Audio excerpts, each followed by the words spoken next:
I would actually suggest this for most average people. I think they need to get more out of consumer mode and more into collector mode when they're consuming content. So they're collecting knowledge. Not everything has to be an actionable thing. It can just be kind of going into your zeitgeist and informing your mindset. I guess one of the things I notice is that the most interesting people that you pay attention to, they're not interesting because they're super tactical. They're interesting because they do interesting stuff and they consume interesting stuff.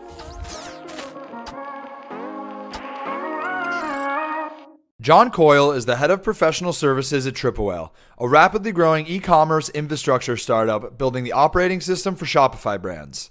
Before joining Coyle, John was the CMO for Team Strategery and Ander and the founder of Explosive Growth Marketing. In this episode, we get an inside look at John's relentless growth mindset, making the jump from a founder to an employee, and the ROI and authenticity in storytelling for content creation. Welcome back to episode 34 of the Turning Pro podcast. Today we have John Coyle, who's the head of consulting at Coyle. Thanks for joining me today, John. I'm excited to be here, my guy. So this is episode number 2 without my co-host. Adrian is on a world tour. Do you feel a little lost?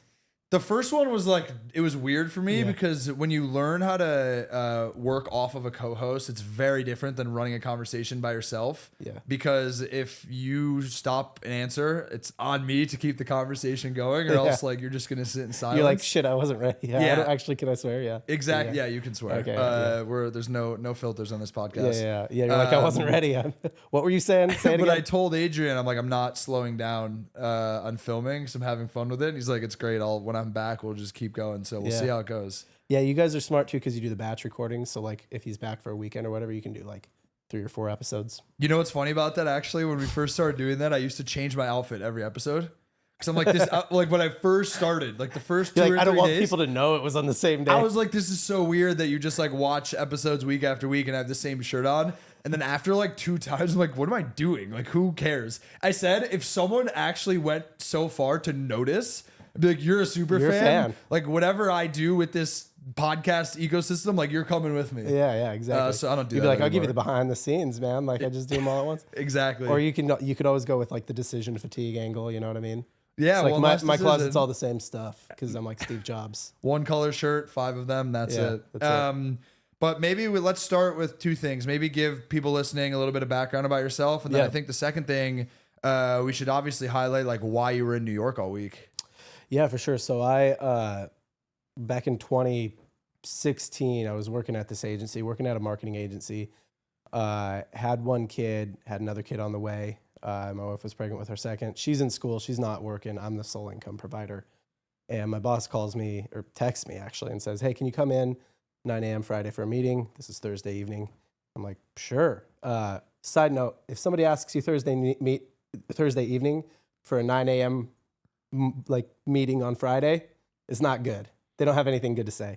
So I went in there and they let me go. So I got fired. I'm the sole income provider. I got like another kid on the way, freaking out a little bit.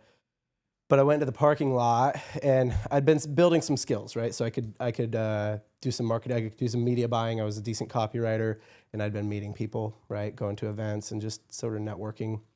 So I went and I sat in my car for a minute, kind of freaked out, hyperventilated. And I was like, I should probably call my wife. I couldn't call my wife. Could not bring myself to call my wife because I did not want to call her without a plan. So instead I made like 3, 4, 5 other calls. I want to say I made 5 other calls. And those 5 other calls gave me like 3 sort of freelancing clients that I could do work for. From there, I built an agency really and ended up selling that agency, a marketing agency, and started my own brand along the way. So sold that agency. I've led big marketing teams in agencies and at brands. And now I'm at Coyle, which is I call it like a scoreboard for your e-commerce business, right? What gets measured gets improved. We measure the stuff that helps you improve your business. It's a lot to unpack there. That's crazy, by the way. I didn't know any of that. Yeah, dude. I'm curious to know, in hindsight, like, did you ever envision yourself being an entrepreneur where you'd go start your own thing? Or was it one of those situations where it's like backs against the wall, you don't have a choice? And the reason I ask that is in today's day and age, the golden handcuffs are a real thing where there's a lot of people who think about wanting to build a business, but they can't fathom that period of unknown of like losing the salary, losing the backdrop. But when you're put in a situation where you don't really have a choice, you're not really thinking about that. You're just thinking about how do I put food on the table, and one thing leads to the next. 100%. I would say it was the latter, right? Like I was just like back against the wall. I got to do something. And now, being more self-reflective and understanding myself a little bit better as you age, I think I'm a reacher, right? Like, so I'm always like pushing myself. So I think that was probably inevitable at some point that I was going to be entrepreneurial. And even when I have a job, right now I have a job, I still have a brand, you know what I mean? So I think it was probably inevitable because I'm just like relentless about building skills, relentless about building my relationships. But yeah, no, growing up, my plan was to be a professional athlete until I was like 40. And then after that, it would take care of itself because, I'd be famous. Yeah, like Mike Tyson, everyone has a plan until they get punched in the face. Yeah. So that was the plan growing up. So no, I didn't ever think I'd be an entrepreneur.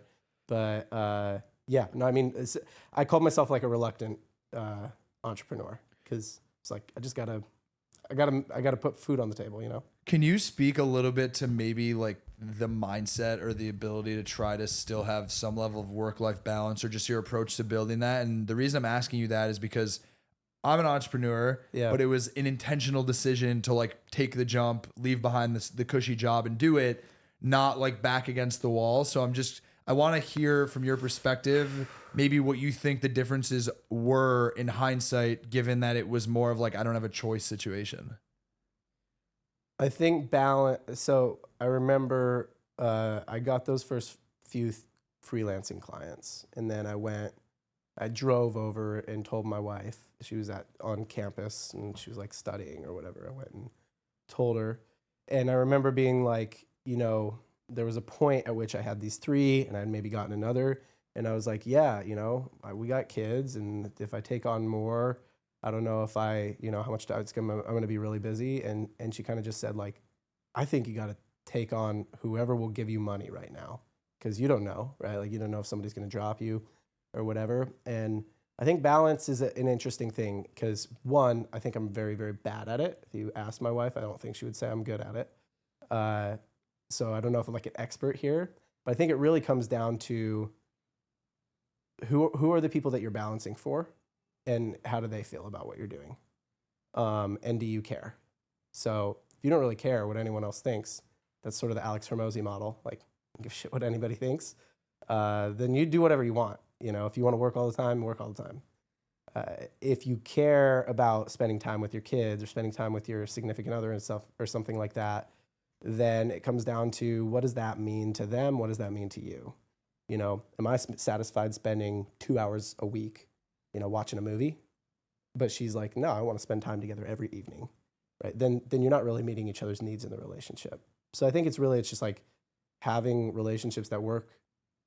And I don't think it's ever perfect, right? Like I think it's always a point of like conflict. Where did you fall on that spectrum when it was like back against the wall, do whatever I can to make money, versus now where it seems like you're in a much more stable position professionally? It does seem like that. So back then I was just working. I actually think I probably spent more time with the family back then. Now, I think as you get more success, your lifestyle expands to fit that. And then you were working from a place of fear of loss. You know what I'm saying? I love that. Back then, for a couple months, we moved in with her parents, and then we got our own place. We had our own place. Another thing that happened at the same time is our landlord started hating my wife. So he kicked us out. They had like this conflict, right? And then, so we like lived with her parents for a couple weeks, then we got our own, or a couple months, 2 months, and then we got our own place. So like back then, we lived in a cheap place. It was just us, 2 kids, 2 bedrooms, in Utah. It's not like living in New York. And we didn't really have much. We knew we didn't have much. And now we got a house, we got a yard, we got dogs, we got, 3 kids. I'm more like protective of it. So I think I actually like push harder, work harder because I'm like maybe working from a place of fear. You know what I'm saying? What would you say drives you? Like, is it fear of failure, fear of loss? No, deep down, deep down, I know that I know what I want to do. So I have this kind of interesting, crazy mission to make content that is, I would call it better for you, right? So Better for you content. better for you content. New category creation. Everyone does it in CPG, but no one's doing it in content. You got better for you cookies. You got better for you cleaning products. Dude, you got to buy betterforyoucontent.com. You have to do it. Better for you content. You got better for you everything, right? People get better for, like, that's a big category in e-commerce, right? And like, the more I've been thinking about, like, why have I done 120 episodes of my podcast? And why don't I want it to just be like an e-commerce podcast? Why do I want it to be bigger? And it's because one of the things that's changed my life, there's really two things that have changed my life. One of them is really building a lot of relationships and caring about networking and meeting people who are skilled, who will have a skill that I want or have done something that I want to do. And the other is, like, I'm really relentless about educating myself, right? So building my own skill set, like building my own mindset, all of that stuff.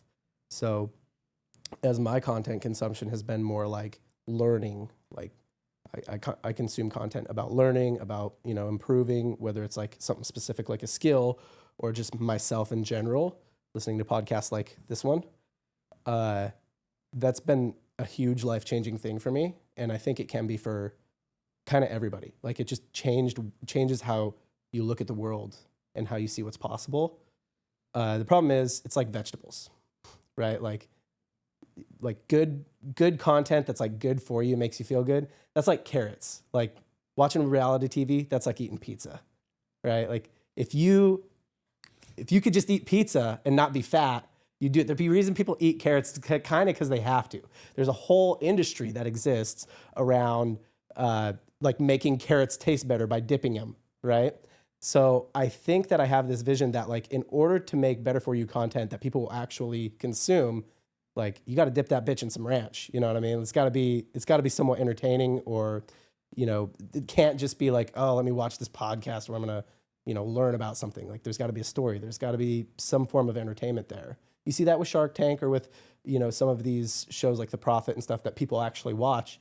Like, there's something compelling about it, even if you're not interested in business. And that's kind of like the mission I'm on right now. I think that was your original question. That's such I'm sitting here just thinking about that analogy of, like, when you think about any category against food, because food is usually the escape thing. It's like, are you picking up the salad or the pizza? Right. If we look at typical trends, like, are you stressed out? Are you financially stable? Probably has something to do with you eating the pizza instead of the vegetables or the salad, whatever it is. Right. Yeah. You're spending money on things that aren't helping you. Right? Yeah. And it's like, are you listening to a podcast about how to, like, manage your finances better, how to build your business? Or are you listening to, like, reality TV where it's mindless, it's easy, it doesn't require you to be thinking? Yeah.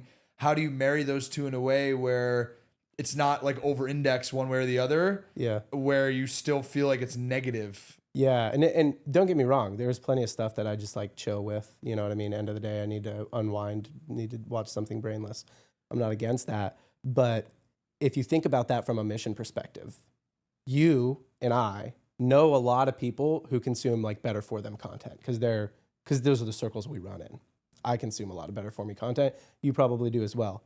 Like, go meet someone in, Utah where I live, or, Nevada, or the middle of Missouri, or something like that, Texas, who, if they listen to a podcast, best case scenario, it might be Joe Rogan, which I'm not saying that. Joe Rogan's actually relatively educational. Joe Rogan is a good example of someone who kind of does this. He dips the carrot in ranch. Yeah, he dips that carrot in ranch. Yeah. So but they might listen to just a comedy podcast or something like that. When they watch videos on YouTube, they're watching Mr. Beast, which, again, Jimmy, incredible dude, makes videos that are very, very compelling for a lot of people.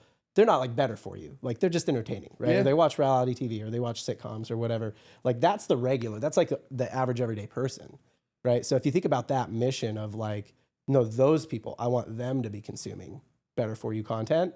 Like, it almost has to be disguised. Like Joe Rogan does it. Yeah, it's a really interesting point. You talking about this makes me reflect on my own habits. And to be honest with you, I actually think one of the commonalities of the circles we run in and the people who are always doing that, at least for me, is because I can't turn my brain off. And I'm such a competitive person where I always feel like if I'm not doing something to get better, then it's not a good use of my time, and it's not healthy. Yeah. Because it's like a lack of moderation in things where, I talk about therapy on every podcast I'm on, where it's like, it's okay if you're doing something where it doesn't have like a benefit for you. Right. You can't get me to sit down. Like I'm not someone who really can watch movies. Yeah. Which like my friends think I'm crazy for it, but it's like, I struggle to spend 2.5 hours sitting and watching something mindless because my brain is turning about like the business I'm building or the things I'm doing. Yeah. And it's one of those things where I'm not necessarily proud of it, but you just learn how to live with it because it's your reality. Do you know what I think helps me do that is I realize that in consuming content, and I would actually suggest this for most people, most average people, I think they need to get more out of consumer mode and more into collector mode when they're consuming content. So they're, collecting knowledge, collecting, not everything has to be an actionable thing, right? It can just be kind of going into your zeitgeist and forming your mindset. But something that I will do, like when I watch movies, is I will like just look for storytelling patterns, look for like what's compelling about this part. Why is this part boring? Right. And That's interesting. I've never thought about that's that. a background process at this point. It Yeah. just runs, Wow. So because you're thinking about a lot of tactical stuff, right? But like, what do you really need to get good at as the CEO of Platter? You need to get good at telling a story. I'm going to call you in a month when I tell you my friends are like, Ben, why do you watch so many movies now? They're Like, what? now I'm an addict. They're like, dude, you're not actually helping your business because all you're doing is watching movies all day. And I'm like, no, but John told me that if I learn how to tell stories in movies, then I'll be fine. Yeah, no, I think it's wow, that's such an interesting perspective. It becomes a background process over time, right? So it's and because I'm creating content, I think maybe that I think about that a little bit more when you're building a team. It feels more tactical and it feels more, like you have to like consume stuff that's directly about that. But like, I guess one of the things I noticed is that it's just like the most interesting people that you pay attention to, they're not interesting because they're like super tactical. They're interesting because they do interesting stuff and they consume interesting stuff. Right? I think it's twofold. I think it's Yeah. that, and the second piece I think is relatability. Yeah, you relate to them, but their inputs, they have inputs, right? So they go live an interesting life and they think about there's some sort of background process that runs that allows them to, go travel somewhere or go do some mundane tasks like go to the grocery store and translate that into some sort of lesson that they could speak about later if they need to or not, right? It's just a background process that's running. They watch a movie, it's a background process that's running. And then they just kind of try and control their inputs, but for the most part, they just have that background process that allows them to take any input and make it valuable to them. Those are like the most successful people, I think. Yeah, for sure. But I you know what? I want to ask you a question that's very specific to this because I want to hear what your thought is, and then I want to come back to that. What do you think are the 3 most common traits of high performers? From what I've seen, I think they're typically a little bit unbalanced. Like unbalanced would be a negative way to put it. Very passionate and like they but negative. You can a negative Yeah. answer is an acceptable answer with this question. Unbalanced. Like oftentimes, and this is if you read about the most successful people ever. Usually they're like horrible home life or something like that. That is a common trait that I've seen. They're unbalanced. They, the way that we think about balanced, we wouldn't call them that. But it's because they are like really consumed and very passionate about what they're doing. They are high skill, right? So they build like skill sets and they're really consummate learners. So like, they'll stack skill sets and they might not talk about that very much. And I think that's one of the biggest misses that like early entrepreneurs have is they're like, Steve Jobs says this. Like, dude, Steve Jobs has stacked so many skills that he just never talks about because that's not like, it's not his job as the CEO, right? But like, he's probably got some developer skills. He's got product sourcing skills. He knows more about shipping and processing than like a lot of e-commerce brands and 3PLs do, right? So he's stacked these like very specific skills that are kind of unsexy, right? That's another thing I've noticed about them. So like high passion, which kind of translates to unbalance, skill stacking and learning. I think a third thing I've noticed about like the next level of people is that they are good communicators and connectors. Even if they're introverted, they somehow figure out a way to be really effective communicators and really good at connecting with other people who matter, you know? Yeah. So the reason I asked you that, my number one answer, which is similar to what your first answer was extreme insecurity. It's usually I've talked to a lot of entrepreneurs, and I feel like it usually starts from a place of insecurity. Where it's like you don't feel like you're good enough. Yeah. And so you go down this rat race of attaining whatever you think you need to be good enough in your mind. And then once you get there, it shifts and the goalpost moves. Yeah. And you find yourself 50 years down the road where you've built a ton of things, you've done a ton of things. From the outsider's perspective, it's like, look how successful this person is. Yeah. They must be so happy. But in a lot of instances, it's actually like they're trying to find that, so they're just like chasing it. Yeah, they're not happy. And so the reason that I asked that question, back to the point you made previous to it, is you're sitting here talking to me about how the way that you're able to watch movies is by like figuring out storytelling tactics and things you can do in movies. And then you talked about high performers where what they do is they can control their inputs. And what I'm hearing, and the reason I asked that is like, is there really an off button? I don't think there's an off button. It's like everything, the way that you're describing it is like everything you're doing in your life is all feeding the same beast. And it's like you take pleasure, not pleasure, whatever, and you're always trying to find some way to benefit or improve, and not being able to just look at something at face value of like, I'm watching this movie to just like enjoy sitting with my wife or my kids to watch the movie, not because I'm trying to learn something. It doesn't seem like a lot of high performing people can actually do that. I would say, for most of the people that you want to be, that you look up to, and I think that you're trying to achieve, I don't know that there's an off button, but I don't look at it as like an on-off light switch. I think that's a dimmer. You know what I mean? So there's some times where it's like they're super on, it's very bright, you know, but we try and do like a, you know, pizza and a movie night at my house on Friday. We're usually watching a kids movie. My kids are young, right? So if I'm watching Zootopia for the 10th time, like, am I really getting much from that, or am I just kind of watching Zootopia, having a good time, eating some pizza? You're like watching your kids watch it at that point. Yeah, the you know, it's the dimmer is low, right? Like I'm just kind of like cuddling, relaxing, trying to let go, right? You know, or it's maybe off when I'm asleep. I don't know. I don't remember my dreams, so yeah. I think it's more of a dimmer, right? Like you can turn it down, but I actually think that's part of success, is that there's always a background process running, and I think it can be really hard on the relationships. What about another thing I wanted to touch on is the fact that you've been in different situations where you were an owner, operator, founder, and now you're in a position where your main focus is, well, I guess the term main focus is subjective, but you're an area where you spend a lot of your time. You're not the CEO, owner, founder. Can you speak a little bit to like what has changed and how it's been challenging, maybe going from driving your own bus to being a passenger, for lack of a better term? Yeah, it's weird. I have like a 401k. Don't know what that is, but I got one. You know, I got insurance and stuff.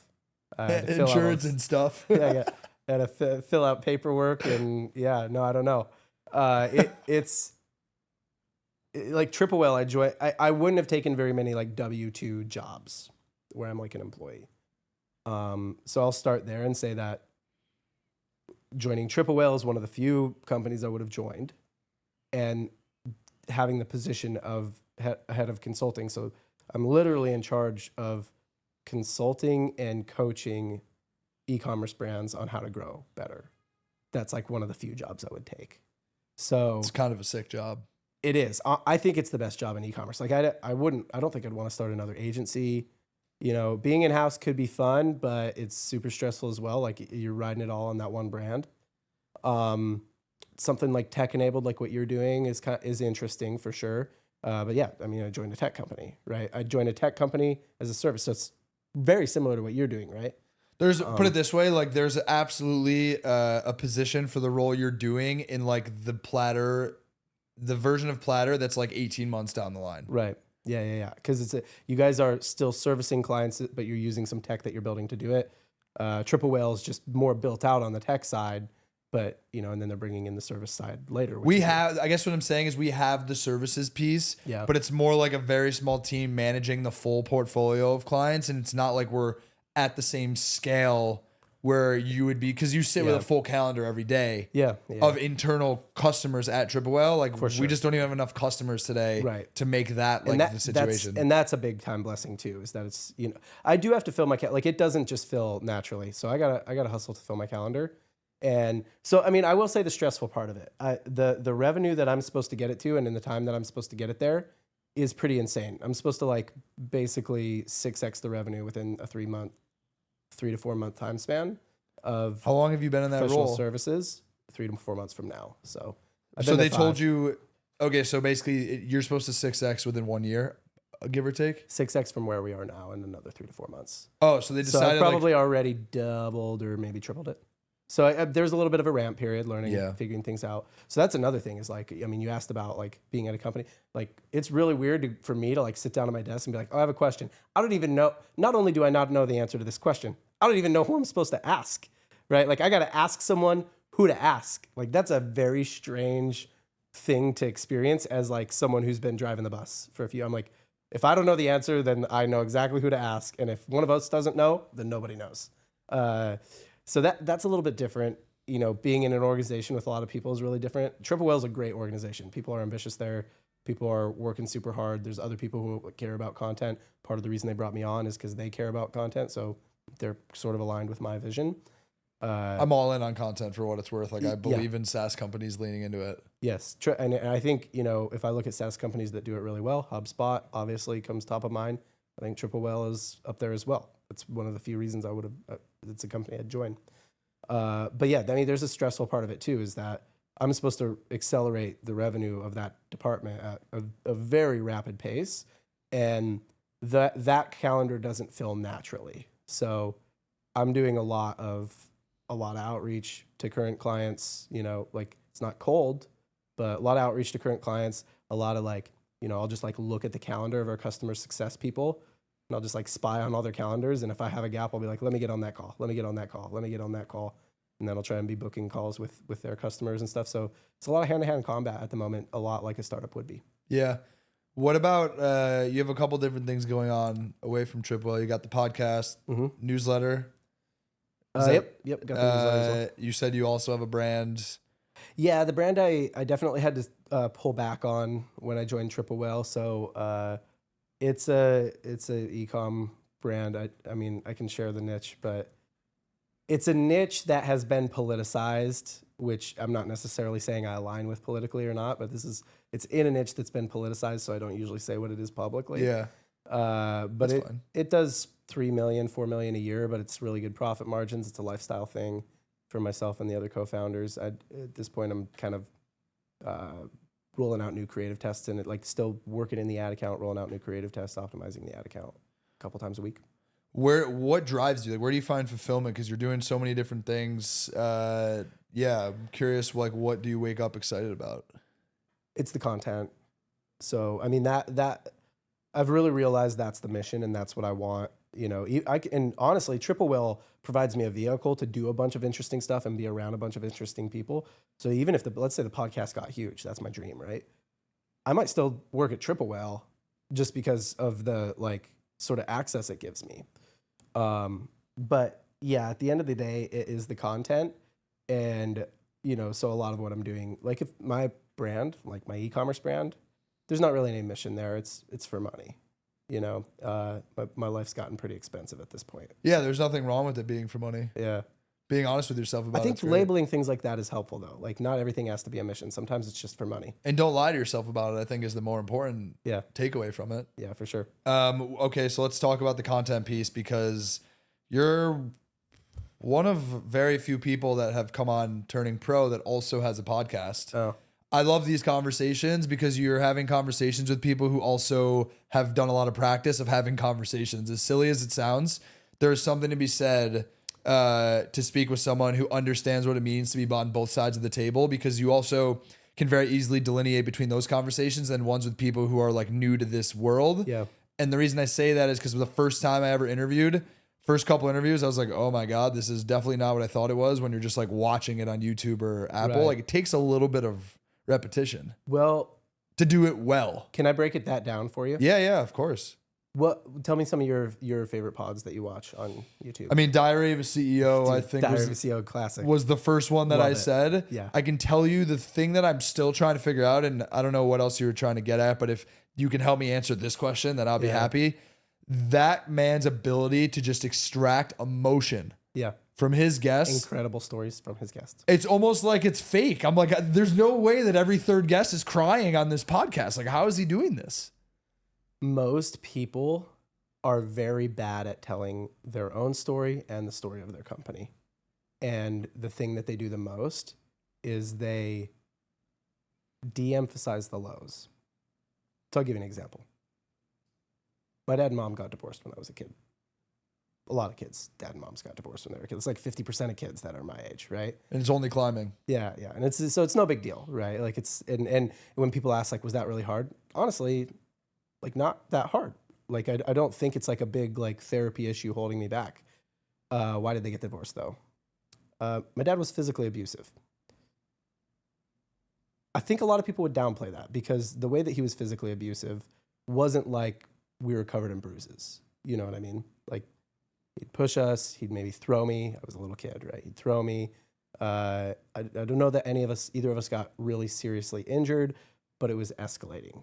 So I think the way a lot of people would tell that story is they say, oh yeah, my parents got divorced when I was 7 or 8. It was like a lot of kids in my class. It was hard, but like honestly, not too bad. I was actually not too like shook up about it.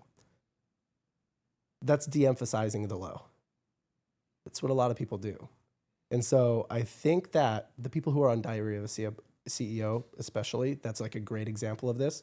Most of them are pretty well media trained and pretty well trained at telling their own story. And they don't de-emphasize the lows. Or if he ever did have someone on who wasn't well media trained and wasn't good at telling their own story, he would coach them to not de-emphasize the lows. So I think that's a big thing that you can do with guests is like ask them a couple questions beforehand, get their story, and you can try and coach them up on how to like make that a better story. But it's tough. A lot of them don't want to. A lot of people want to downplay stuff if they're not media trained. But I also think the second piece to it, and maybe I'm wrong because I'll be the first to admit you've probably done way more research than I have on this. Mm-hmm. It seems like the best interviewers, with Stephen Bartlett being at that top of that list, in my opinion, when he sees an opportunity to jump and like dig a layer deeper and dig a layer deeper, like he'll keep going until he can actually get it out of you. So to play back to the example you just alluded to, I think it's establishing the level of comfortability with the guest before you actually have the conversation. Mm-hmm. So that if you sat down and said to me, oh, my parents got divorced when I was 7 years old, and I'd say, okay, why? Mm-hmm. Right? Like it might be uncomfortable. But here's what a lot of people will do.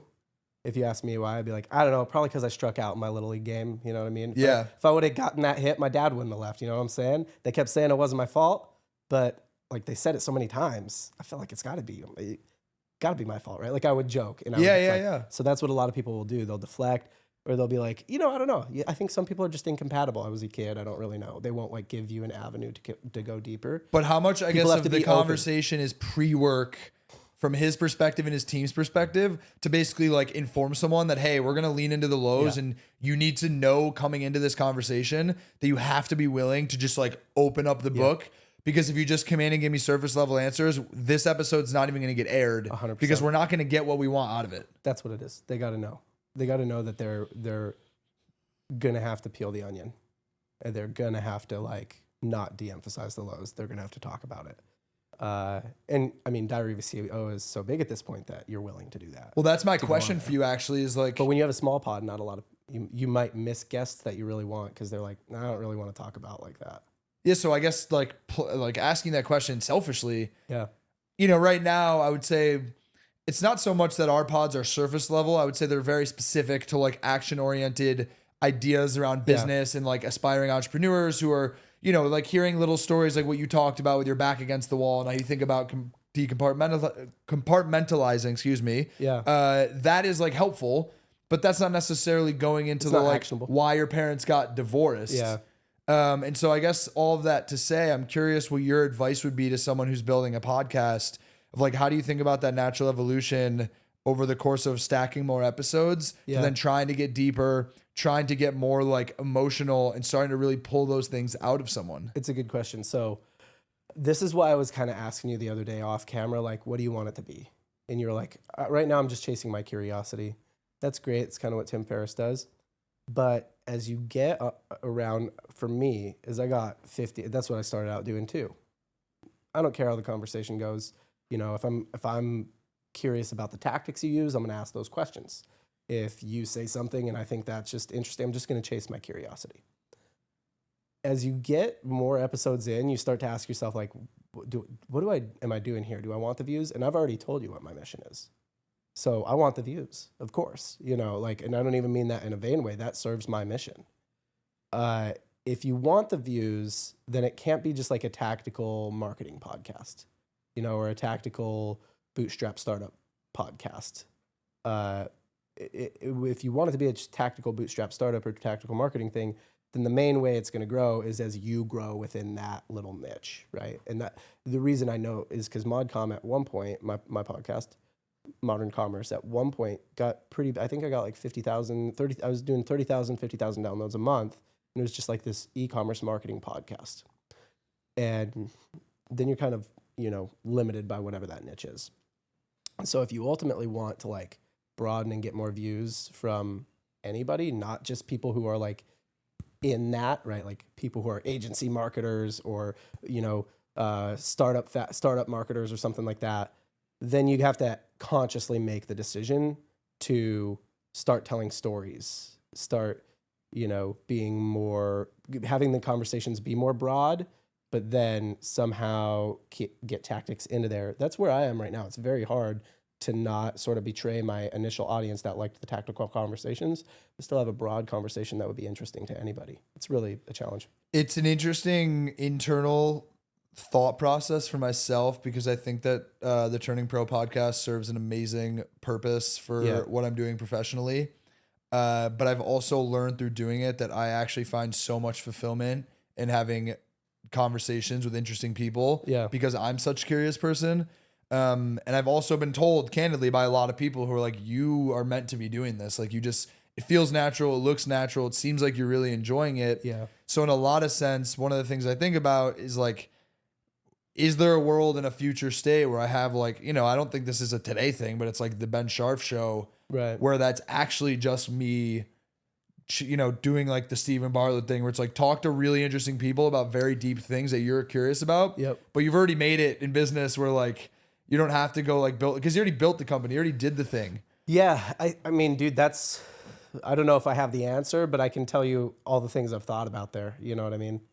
I think if you look at podcasts like, you know, the All In podcast, super popular. A lot of people like it. I think the main reason somebody else could do that same content and nobody would watch. I think the main reason you're watching is because all of the hosts are incredibly accomplished.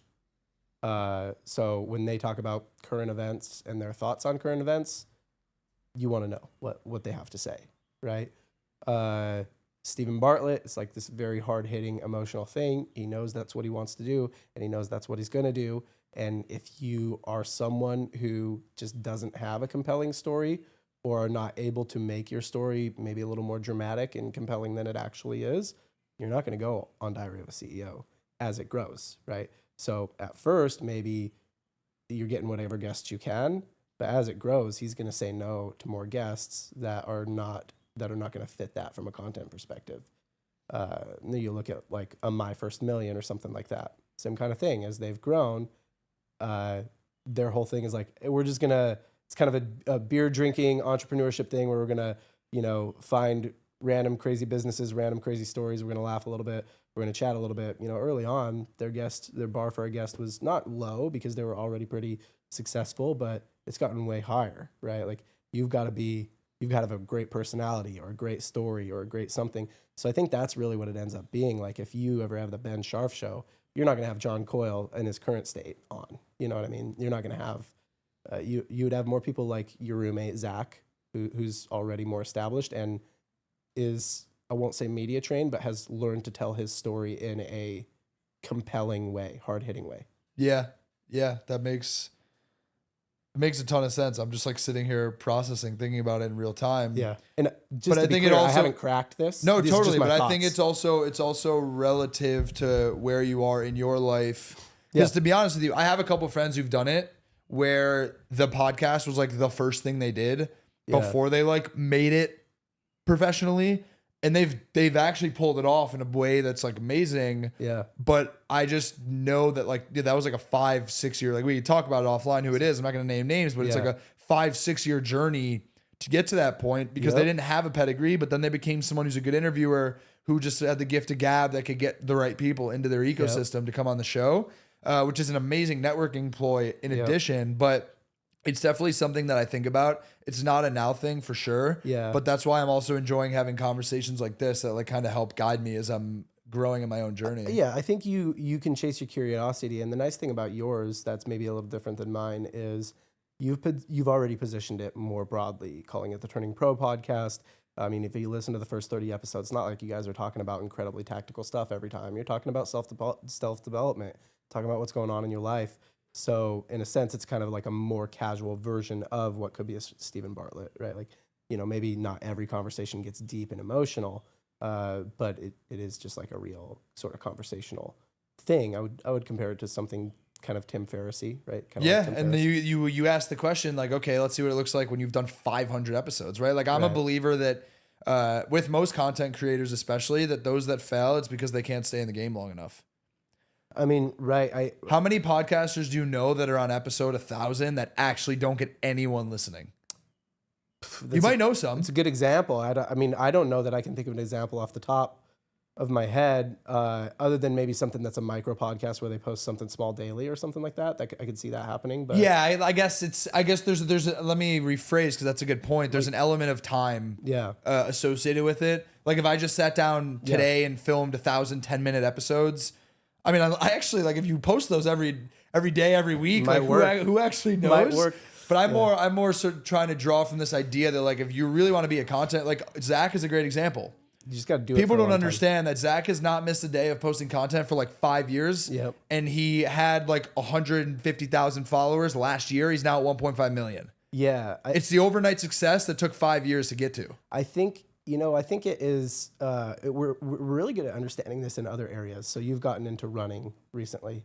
I used to be I don't know, call it what you want, elite. I used to run semi-professionally as a distance runner. And we're just going to take a 180. You want to talk about the big brand that you worked with? The big brand I work with. You had a short stint with a brand. Is that not true? Which brand? Skechers. Yes. Oh, dude, did you do some research on me? I did some research. You did a little research. Yeah. This man is a Skechers sponsored athlete. I signed a deal with Skechers out of college. Now, that sounds so dumb. Like, that's so cool. You know what I mean? It's like sign with Nike, sign with Adidas. Nah, man. It's cool because I also those things you used to buy at Payless. I signed with them. I think it's cool because you also were not probably expecting me to say that. I wasn't expecting you to say that. I was surprised. And then your juggling career as well. Yeah, I had a little bit of juggling in there. So Skechers had at the time they had signed Meb Keflezighi, who had won a silver medal in the marathon. So they had like a flagship athlete that made me feel a little less ashamed of signing with Skechers. But yeah, no, I mean, they paid me a signing bonus. They did prize money matching. Like I got paid to run. People ask me questions like how do I improve my form or breathe, or like I'm trying to get my time to this. Like how do I do that? And I'm like, I mean, just how many miles a week you running? 40 miles a week, 50 miles? Cool. Keep doing that for like another 5 years, or run a whole bunch more right now and probably get hurt, right? That's what I did. Yeah. So that's the thing. It's like you can only handle so much. And honestly, I think by the time you get to 1,000 episodes, you're a lot better at it. Because like how many things you do over and over and over where you get worse? Like it's not how the world works. Are you really ready to have that viewership out of 50 episodes, 35 episodes? Probably not. Like you're going to be a lot better at it at 1,000 episodes, and so or 500 episodes.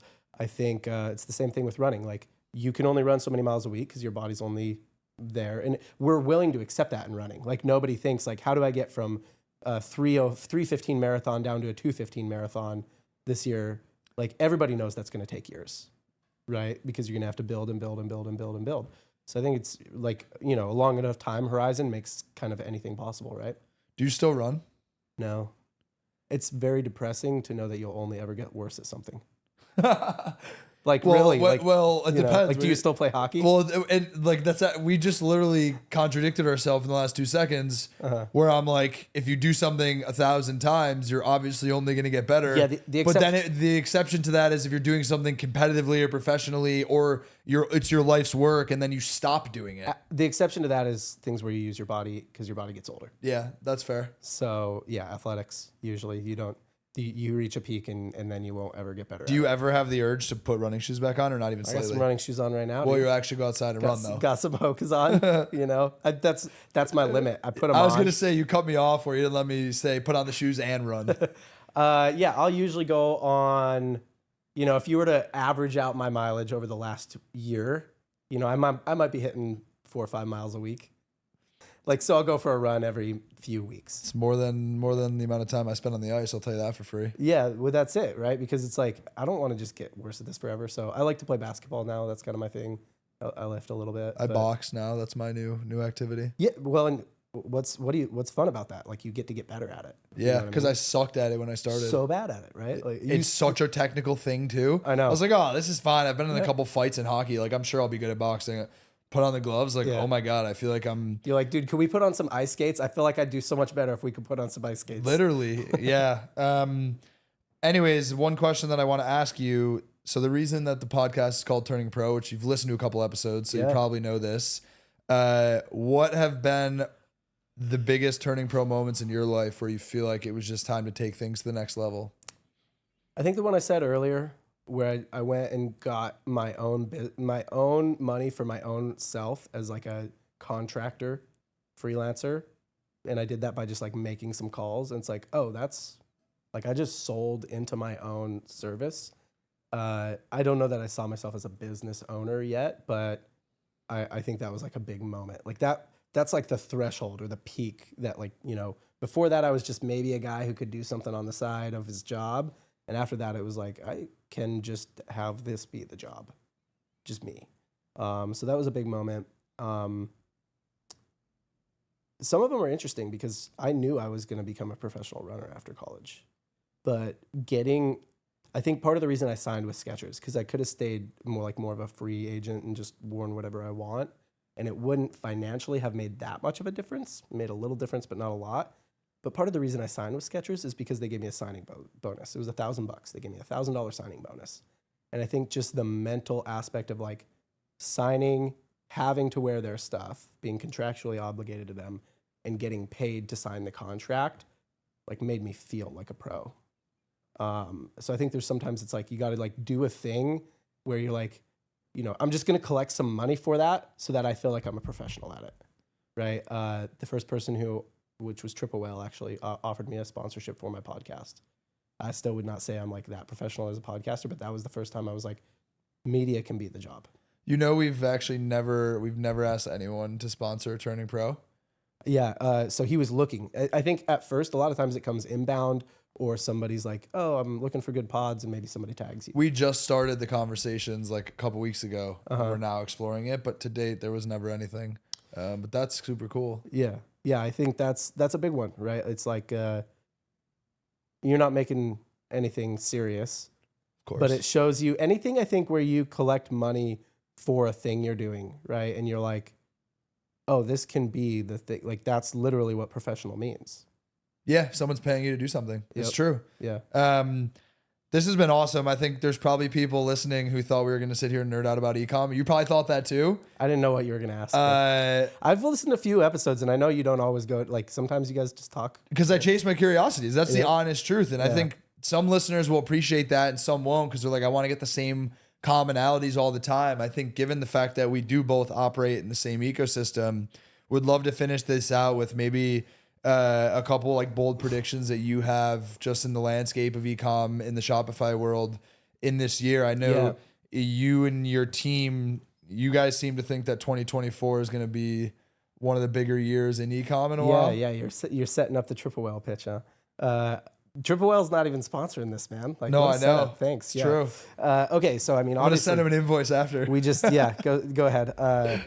So we just launched, or kind of announced the launch of like a 3.0 product that is heavy AI integrations. And if you don't know what triple whale is, or like, let me broaden this because some people will know what it is. It's what I call, it's like a scoreboard, right? So what gets measured gets improved. Who said that? It's like Peter Thiel or something like that.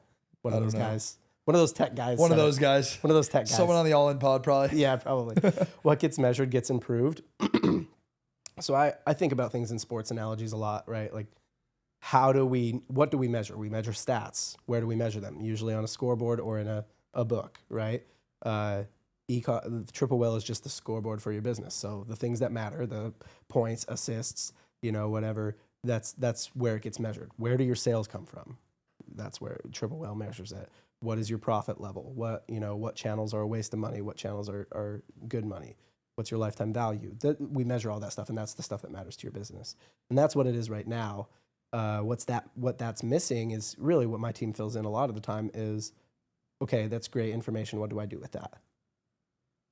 And that's when you add a heavy AI integration to all that data, the possibility becomes you basically have sort of another marketing team member to bounce ideas off of, to give you ideas, to give you insights that you wouldn't even have known to go look for in your data.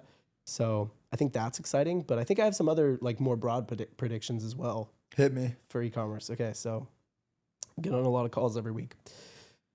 And the brands I see thriving right now, there's two things. To preface this, for those who are maybe only partially listening earlier, he talks to brand owners all day. So I actually would listen to whatever you're about to say. All day, every day. I talk to brand owners or marketers. Sometimes they're like a head of marketing or something like that.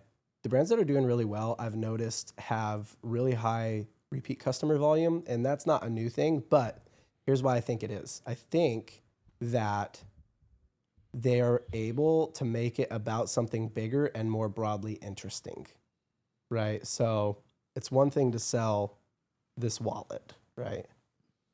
It's a cool wallet, fits all my stuff, has that little switchblade feature.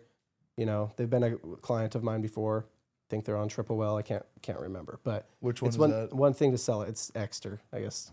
No, send them an invoice as well afterwards. Yeah, Extra wallet.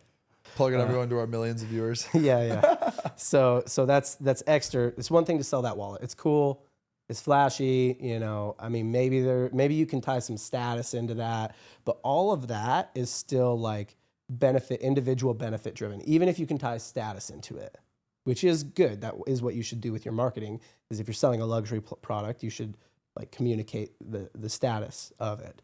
But the brands I think that really break through are the ones that are able to make it more about, like, yes, it is about your individual status, or yes, it is about the individual benefits to you, but it's also about like a bigger thing, like an existential thing or a world thing, right?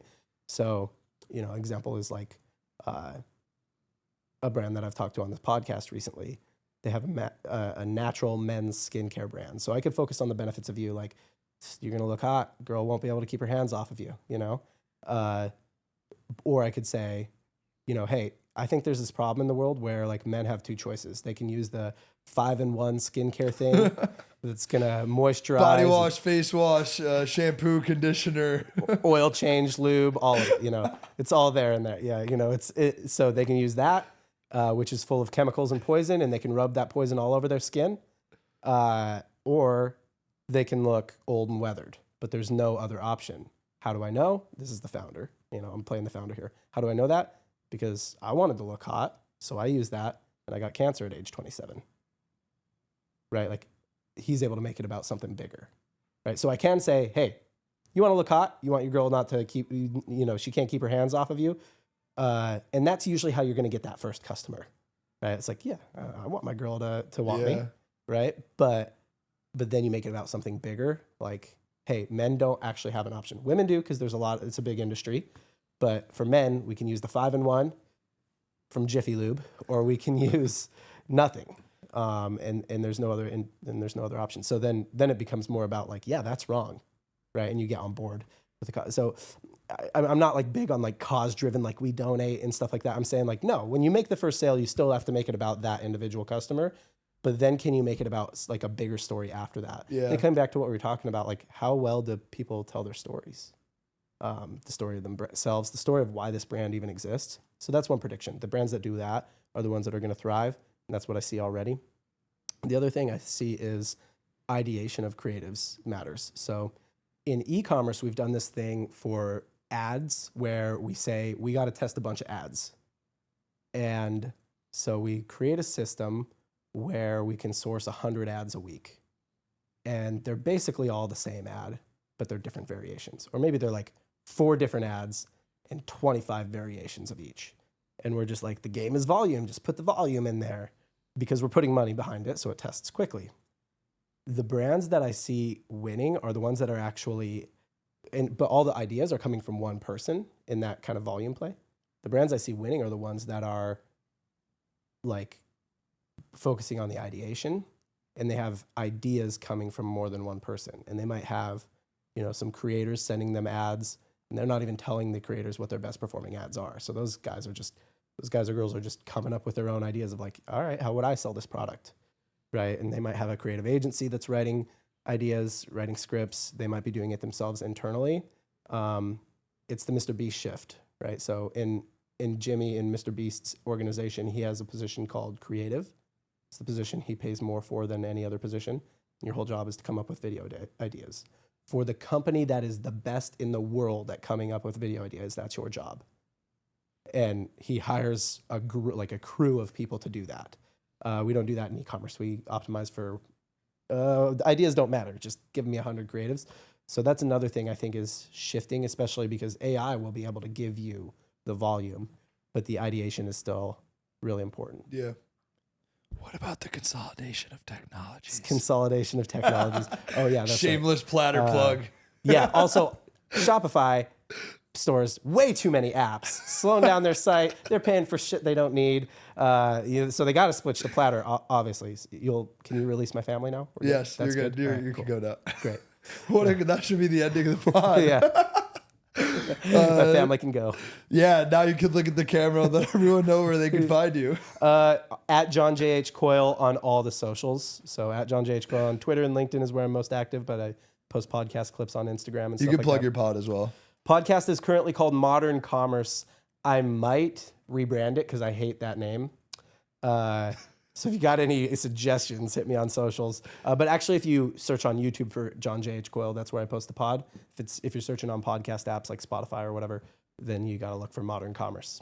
Awesome. Thanks for coming on. I was going to say thanks for having me because I was on your pod, but yeah, you're welcome, dude. Well, we could try that again. Thanks for coming on, John. That was fantastic. I actually really enjoyed that conversation. I feel like that wasn't what I intended for this to be, but I think that's why it was better than I was expecting. That's what I'm here for. Awesome, man.